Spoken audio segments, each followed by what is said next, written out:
Yo, it's Wheeze. I've wanted to get on here and talk about what everyone else is talking about, the civil unrest in Minneapolis and the fucking shenanigans that are going on there. And what prompted me to shoot this video real quick here was I caught a debate on YouTube between, an ICE supporter and an ICE anti-supporter, an anti-ICER, I guess you could call them. And what I hear from the right frequently is, what an unfortunate thing that has happened, and we don't want to see anyone get hurt or die, and there was Dr. Phil used to say that once you say "but," it's forget everything I just said. I'm going to tell you how I really feel.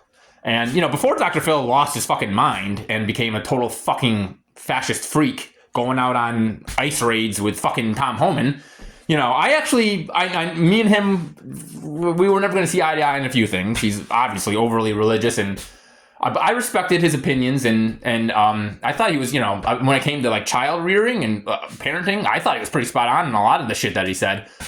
And I always thought, I was going to take his, just a bit of a tangent here, but I was going to, take it with a grain of, or not with a grain of, I was going to give him the benefit of the doubt, because there's a bunch of controversy with the show since it first aired in 2002 or whatever, about whether it's really good for the victims and whatnot.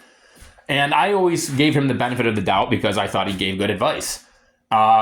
He absolutely fucking lost his mind, and COVID and trans totally just destroyed his old man brain, and he's a totally fucking washed up loon now, unfortunately. But I do think that there is some truth to some of the things that he said. And, maybe when someone says, but they are about to tell you how they really feel. And these right-wing fucking retards will tell you, gosh, it's unfortunate that this happened. But if only they had stayed inside.